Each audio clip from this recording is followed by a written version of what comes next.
परिचय है, उन सभी का कोई ना कोई वाहन है, किंतु अभी तक मैं ही वाहन की सुख से रहित हूँ। और जब अब मैं आपके पृष्ठ पर आरूढ़ हूँ, तो जो आपको थोड़ा बहुत कष्ट हो रहा है, वो भी कुछ समय में दूर हो जाएगा। हम मिलकर थोड़ा प्रयास करेंगे, तो आप ये कार्य भली भांति सीख जाएंगे। नहीं, बालक गजानन, मैं आपका भार नहीं संभाल सकूंगा।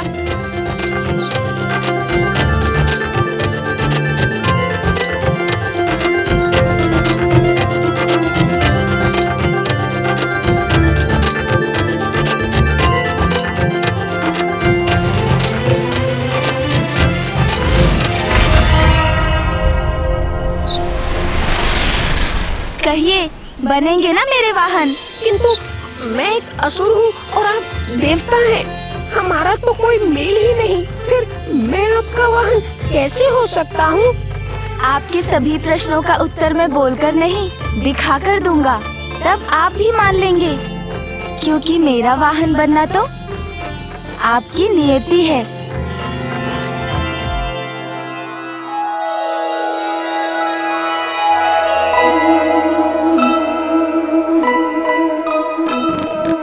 स्मृत मुशिकासुर को सुमुख दिखाए,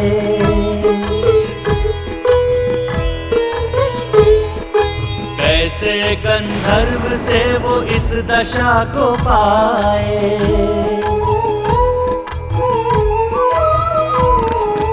उमा आशीष दिया विनायक के द्वारा, होगा उद्धार उचित समय पे तुम्हारा।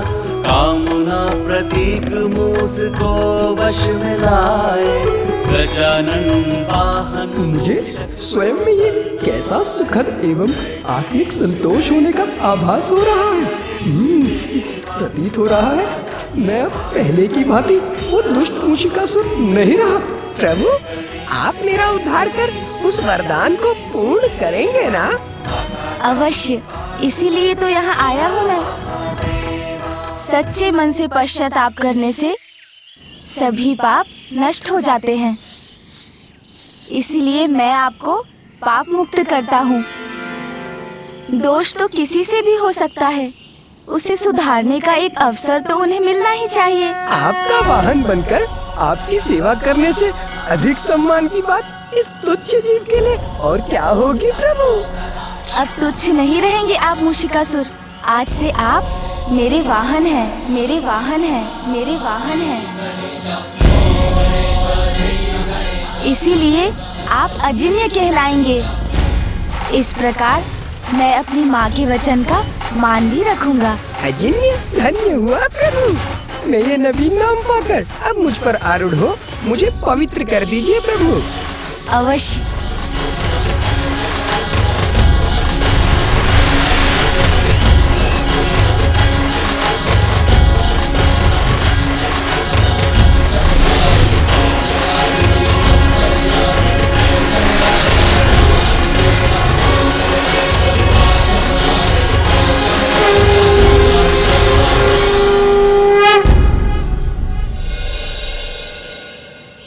देखिए, मुझे मेरा वाहन मिल गया।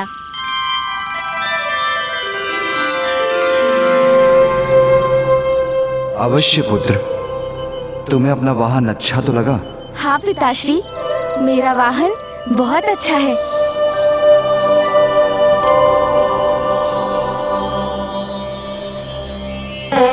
माँ, नंदी जी और सोमनंदी जी के समान विशाल तो नहीं है ये, और फूफा जी और मामा जी के वाहन के समान उड़ सकेगा या नहीं, ये भी मुझे ज्ञात नहीं। किंतु जैसा भी है, मुझे तो अपना वाहन बहुत प्रिय है। माता, पूर्व में एक बार आपने मेरी रक्षा की थी और आज आपके पुत्र गजानन मेरे रक्षक बने। इसीलिए मैं तो सदा आपका ऋणी रहूंगा।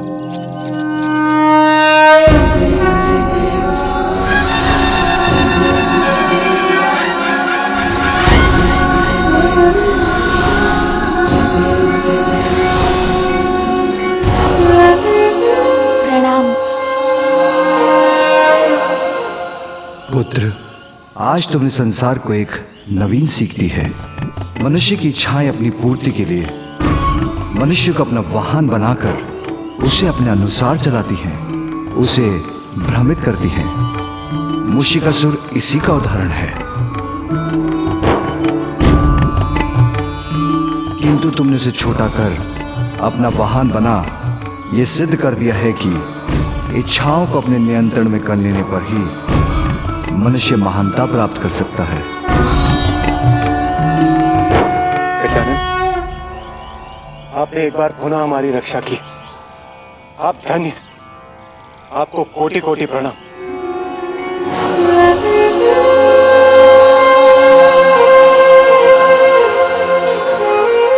प्रणाम प्रभु, प्रणाम माता। माता, ये तो हमारा सौभाग्य है, जिनकी पूजा और भोग के लिए हमने इतना परिश्रम किया। उनके ही पुत्र ने इस कार्य में आने वाले सभी विघ्न को इतनी चतुराई से हर लिए। सभी ऋषिगण और उनके परिवारों की ओर से मैं आपका धन्यवाद करता हूँ गजानन। आपने हमारी रक्षा की।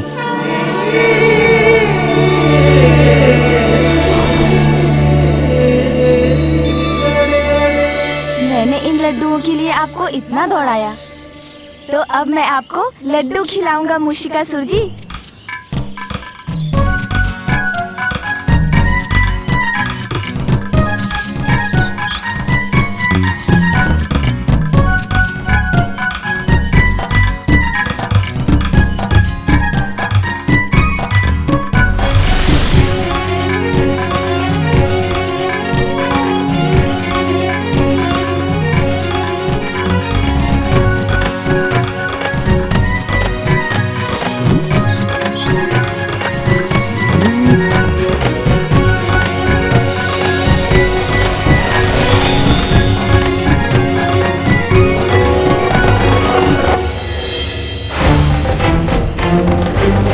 एक बार पुनः तुमने मेरी योजना को इतनी सरलता से पराजित कर दिया। बालक गजानन, वास्तव में तुम्हारी बुद्धि और प्रतिभा अद्वितीय है। अति उत्तम मेरे वाहन मूषक जी। अब शीघ्र मुझे कैलाश ले चलिए।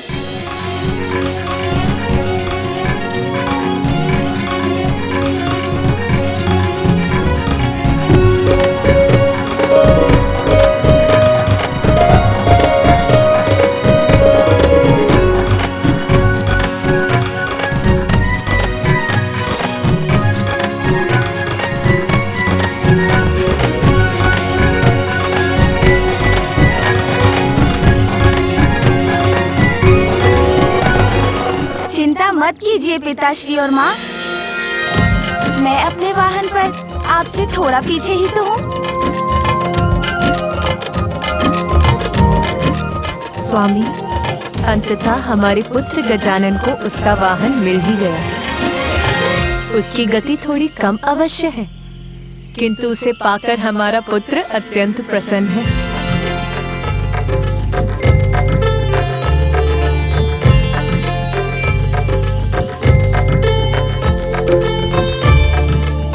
महेश्वरी प्रिय, गजानन के द्वारा मूषिकासुर की रक्षा भी हो गई और उद्धार भी। वाहन बन गया वो हमारे पुत्र का। किंतु तुम्हारी भक्त सोयनी का क्या होगा? उसका पति उसे कैसे प्राप्त होगा? स्वामी, अभी तो मूषिकासुर केवल गजानन का वाहन बना है, किंतु उसे पूर्ण रूप से सात्विक बनने में समय है, जिसके उपरांत सुवेनी को उसका यही पति सुयोग्य होकर उसे प्राप्त होगा।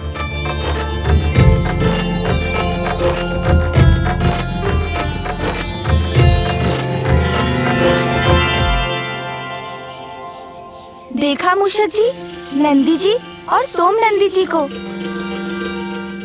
मुझे विश्वास है उनके समान आप भी इस पर्वत को लांघ जाएंगे।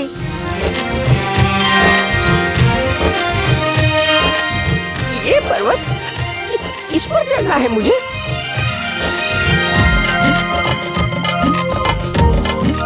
चलिए ना मूषक जी, आगे बढ़िए।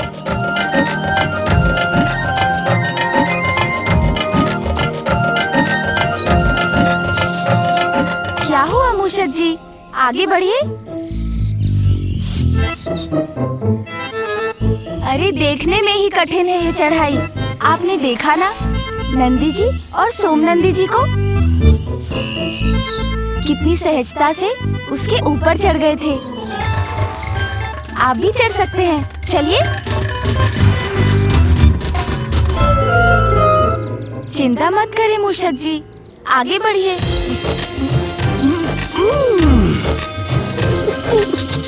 हम तो यहीं अटक गए, अब क्या करें?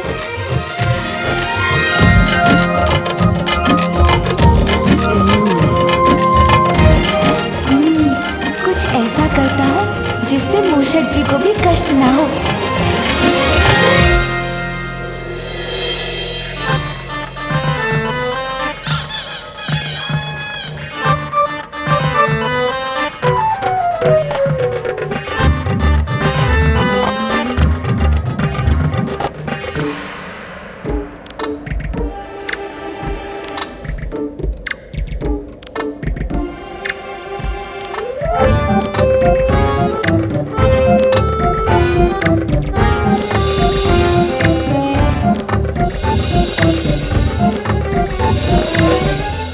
नहीं मूषक जी, ये चढ़ाई तो वास्तव में कठिन थी।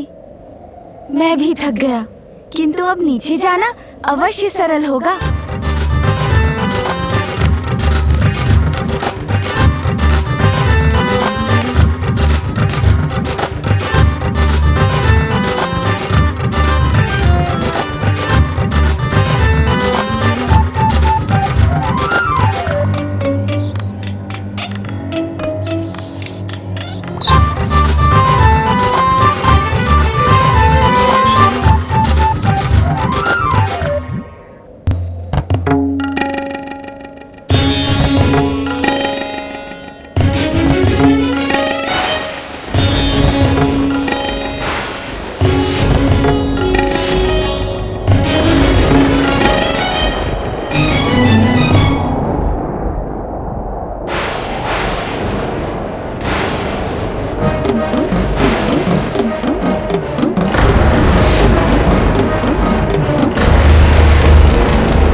सर्वत्र बहेगा रक्त, सर्वत्र विनाश होगा।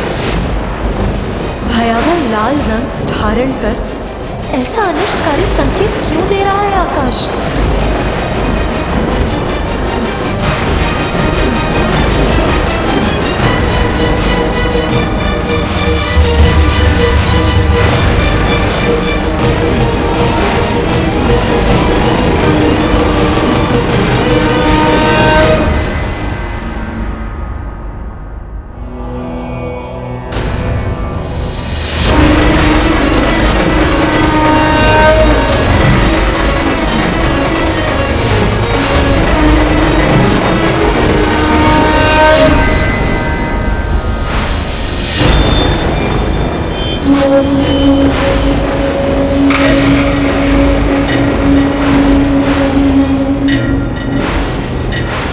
नहीं स्वामी, इतने सारे अनिष्टकारी संकेत एक साथ क्यों उत्पन्न हो रहे हैं?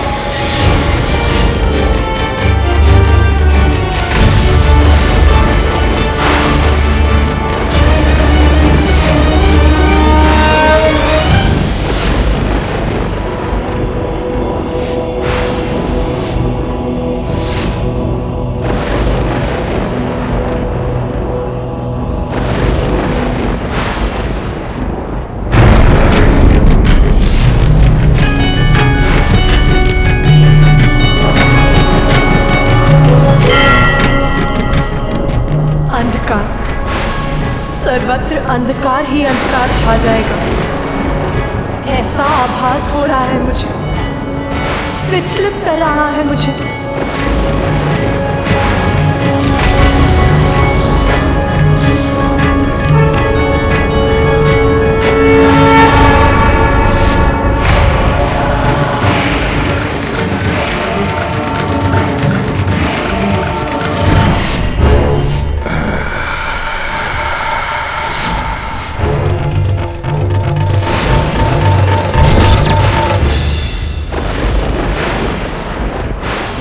महादेव पुत्र अंधकासुर।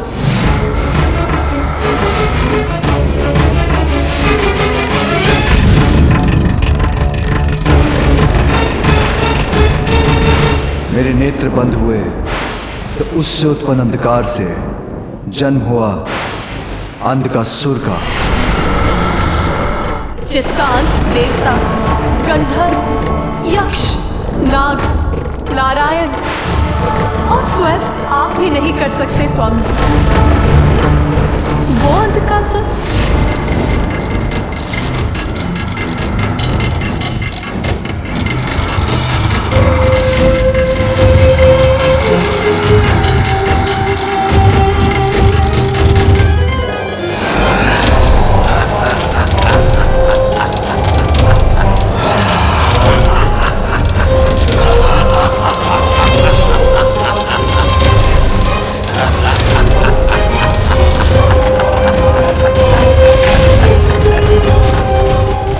अंधकार के विकार का विस्तार करता है अंधकासुर, और यदि उसे अवसर मिल गया तो वो देवताओं के साथ साथ स्वर्ग को भी नष्ट कर देगा अपने अंधकार से।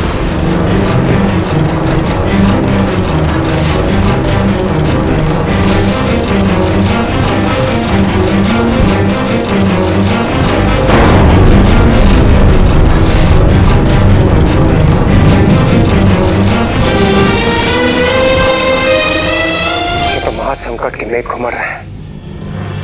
दुष्ट असुर पुनः अपना वर्चस्व स्थापित करने का प्रयास कर रहे हैं। हमें शीघ्र कुछ करना होगा। विलंब उचित नहीं। शीघ्र महादेव के पास पहुंचकर इस समस्या का समाधान ढूंढना चाहिए हमें।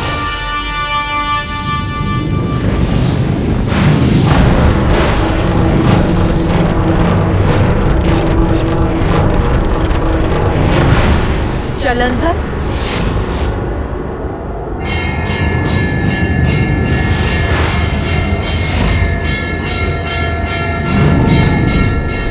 महादेव का तीसरा नेत्र खुला और उससे क्रोधाग्नि निकलकर सागर में गिरी।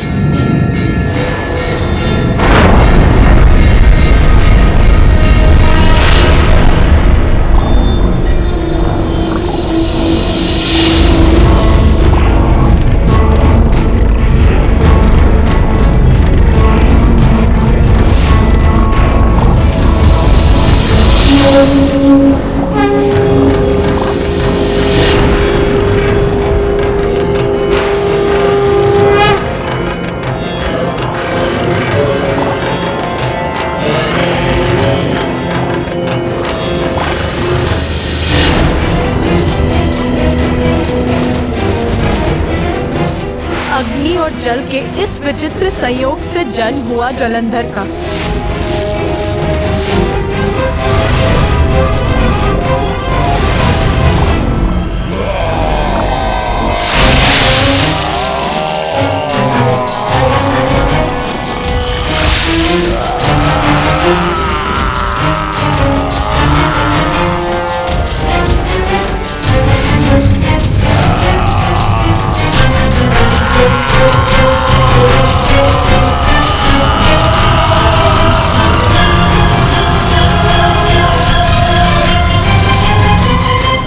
सत्य है, मेरी क्रोधाग्नि से उत्पन्न हुआ था जलंधर।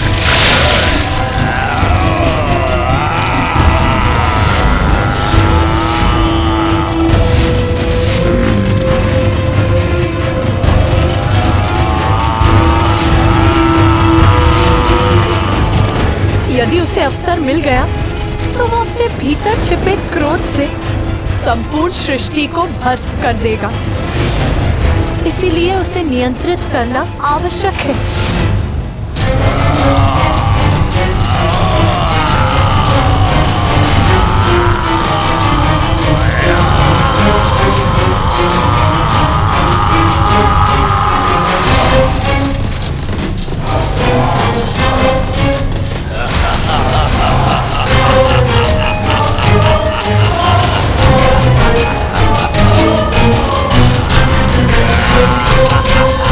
क्योंकि जलंधर वो अंधकारी शक्ति है जो आप ही के समान शक्तिशाली है महादेव।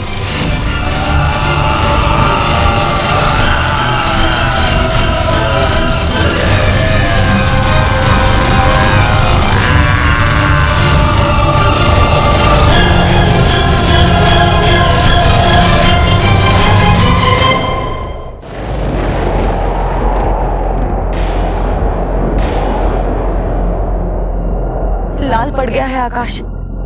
अग्नि की वर्षा के साथ भयंकर बवंडर भी उत्पन्न हो रहे हैं। ये तो किसी अनिष्ट के संकेत है स्वामी। सत्य है, महासंकट हमारी ओर बढ़ रहा है और हमें शीघ्र ही उसका समाधान ढूंढना होगा।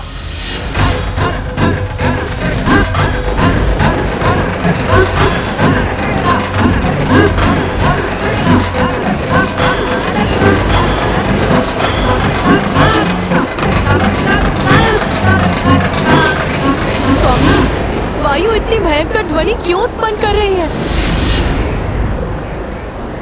शंखचूड़।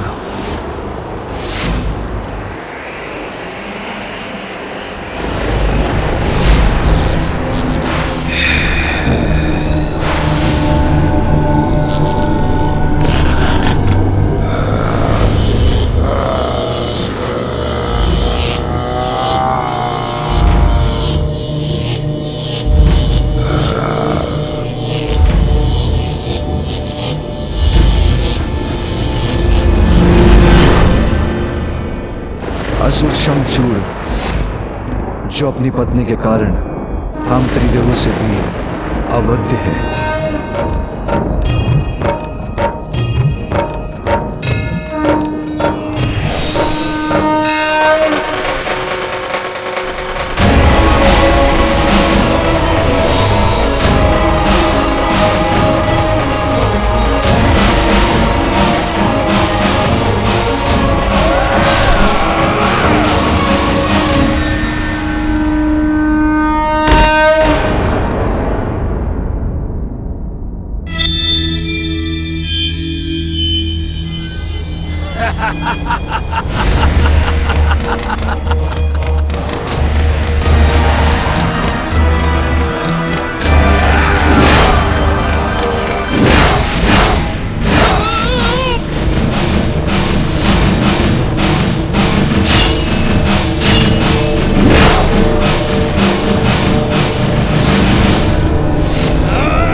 माता श्री हरि नारायण भी शंखचूड़ को पराजित नहीं कर सकते, क्योंकि उसकी पत्नी का तप उसका कवच बनकर उसकी सुरक्षा करती है।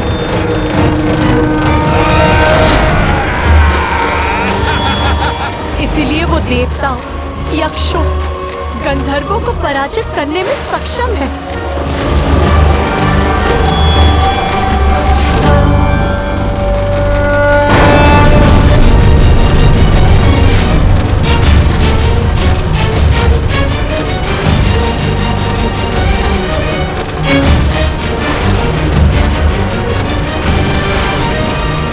त्रिपुरासुर,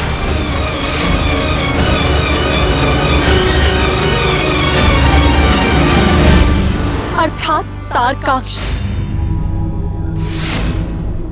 कमलाक्ष,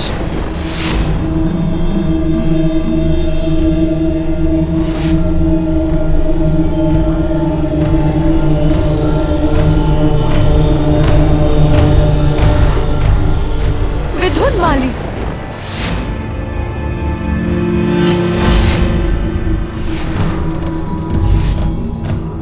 तारकासुर के पुत्र है त्रिपुरासुर। ब्रह्मदेव की तपस्या कर उनसे वरदान प्राप्त किया और उस वरदान के प्रभाव से अजय हो गए हैं ये तीनों।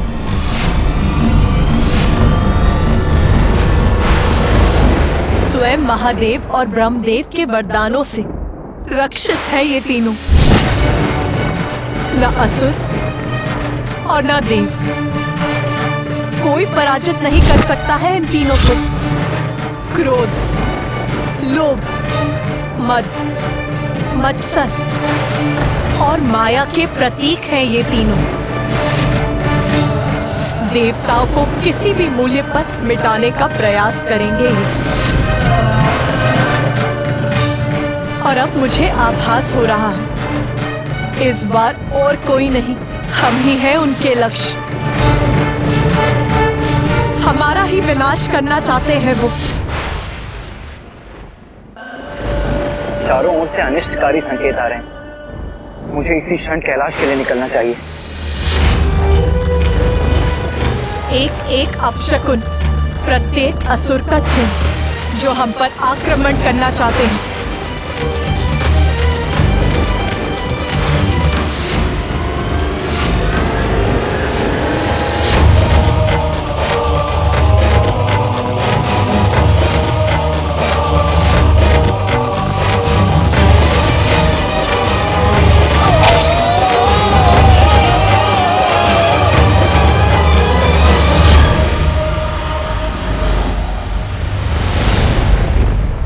शुंभ, निशुंभ,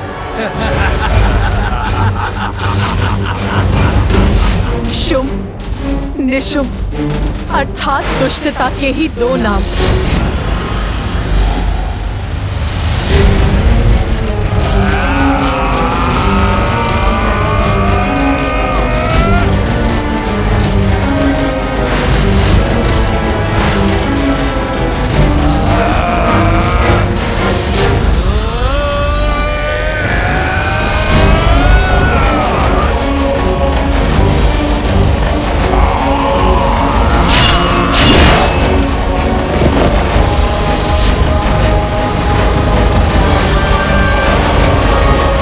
किसी भी देवता या भगवान के द्वारा इन दोनों का वध असंभव है। उसके लिए एक नवीन अत्यंत शक्तिशाली अवतार की आवश्यकता है।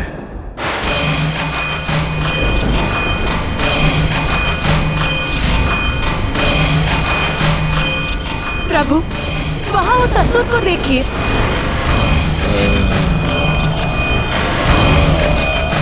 वृतासुर।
हानि नहीं पहुंचा सकता। ये वो असुर है जो युद्ध करते करते और भी शक्तिशाली होता जाता है।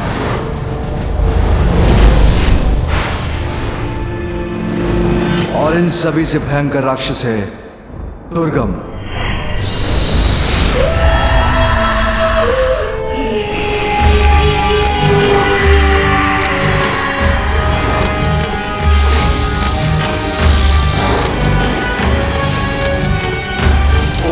अग्निदेवताय नमः स्वाहा। ओम वरुण देवताय नमः स्वाहा। ओम वायु देवताय नमः स्वाहा।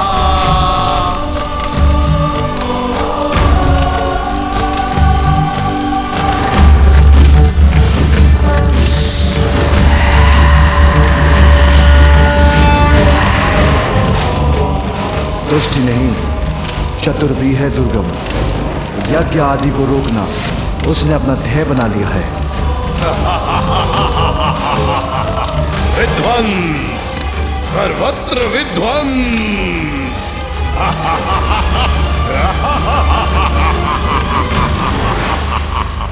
वेद और उन पर आधारित धर्म को नष्ट करने के लिए वो किसी भी सीमा तक जा सकता है।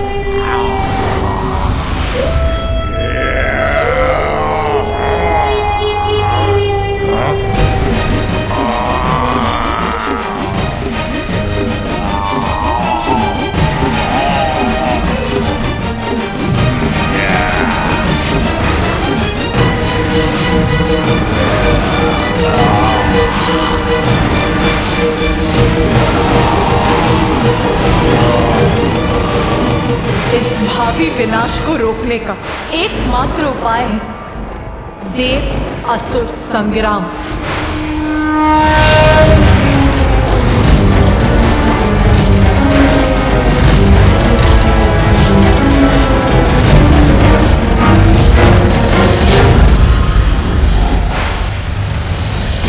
कौन करेगा इस संकट से हमारी रक्षा?